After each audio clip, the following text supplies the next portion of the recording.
কোনো পিতামাতা যদি তার সন্তানের জন্য নেককার মেয়ে চিনতে না পারে, দুনিয়াবী শর্তে মেয়ে খোঁজ করে, তাহলে সন্তান যদি সত্যিকার ভালো নেককার মেয়ে পায়, তাহলে পিতামাতার অনুমতি ছাড়া একা বিয়ে করতে পারবে কি না? খুব জটিল একটা প্রশ্ন।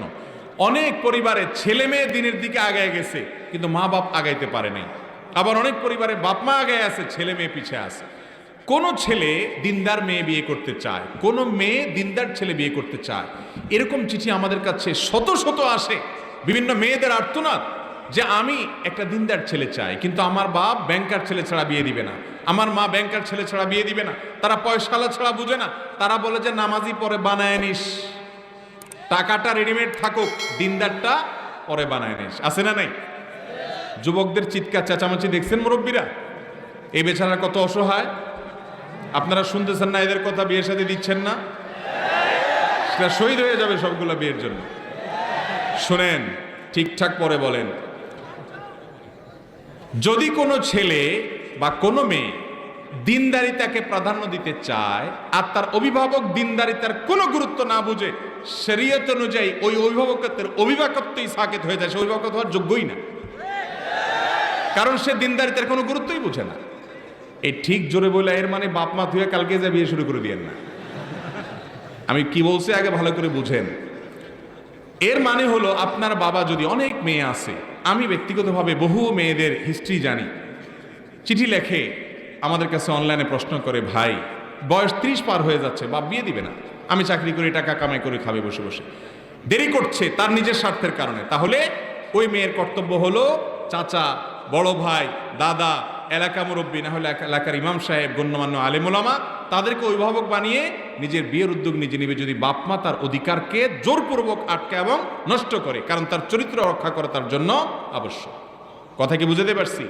কিন্তু বয়স 17, 18, 19, 20, এখনো ছাত্র মানুষ, কামে রোজগারের খোঁজ খবর নেই, আপনি মাসালা শুনে কালকে যে এক মেয়ের হাত ধরে হাঁটা দিয়েন, আপনারা সে ফতোয়া কিন্তু আমি দেইনি। কথা কি বুঝতে পারছেন? আগে উপার্জন করেন, উপার্জন। মানিস্তাতা আমিন কোমল বা আতা ফালিয়াতা জাওয়াজ, নবীজি বলছেন আগে উপার্জন করেন, ক্ষমতা আছে তাহলে বিয়ে করবেন। ছাত্র মানুষ, আপনি বলেন আমি ইমান আমল হেফাজত করতে পারি না, তুই ইমান আমল হেফাজত করতে পারেন না, বদনজরের হেফাজত করেন, নজরের হেফাজত করেন। আপনি বদনজর দিলে তো ইমান আমল নষ্ট হওয়ার উপক্রম হবে, আগে নিজেরা কন্ট্রোল করেন।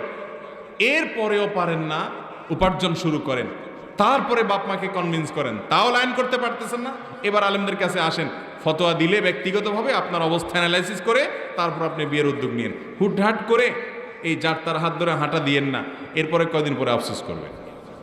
এই জন্য ভাইরা আমার, যুবক ভাইরা, নিজেদের চরিত্র হেফাজতের জন্য প্রথম কাজ হলো চোখের হেফাজত। প্রথম কাজ কিসের হেফাজত? ফেসবুকে, ইউটিউবে চোখের হেফাজত করেন, হারাম সম্পর্কগুলো থেকে দূরে সরে আসেন। দ্বিতীয় কাজ হলো উপার্জন শুরু করে দেন। 3 নম্বর কাজ হলো মুরব্বী বাপ চাচাকে বোঝানোর চেষ্টা করেন। যদি বুঝাইতে না পারেন, হুজুরদেরকে ফুসলায় ফসল, হুজুর তাড়াতাড়ি বিয়ে করানোর কি ফজিলত, আমার আব্বাকে বুঝান। নবীজি সাল্লাল্লাহু আলাইহি সাল্লাম বলছেন, তোমাদের ছেলে মেয়েরা বিয়ের উপযুক্ত হলে তাদেরকে উপযুক্ত পাত্র পাত্রী পেলে দেরি করিও না, বিয়ে দাও। যদি না দাও তাহলে দুনিয়াতে ফিতনা সয়লাব হবে, দায়ী হবে বাপ মা। এটা হুজুর বুঝাবে। আমি পল্টনে এক হোটেলে উদ্বোধনের অনুষ্ঠানে গেছি, এক যুবক ছেলে তার বাপরে হাত ধরে আমার কাছে নিয়ে আসছে, আয়সা বলতেছে, হুজুর আপনার আমি বহুত খুঁজছি, আজকে আল্লাহ মিলাই দিছে, আমার বাপ বহু বলতেছে আমার বিয়ে করায় না, আজকে সামনে পাইছি, আপনি বলেন। আমি চিন্তা করলাম, আল্লাহ এইরকম বেহায়া ছেলে বাপ একদম ধরে ফেলছে। তো এরকম যদি হিম্মত থাকে ধরে বাপরে নিয়ে আসতে পারেন, তাহলে ইনশাল্লাহ বুঝাই দেব। রসিকতা নয়, হাসার বিষয় নয়, সিরিয়াস কথা।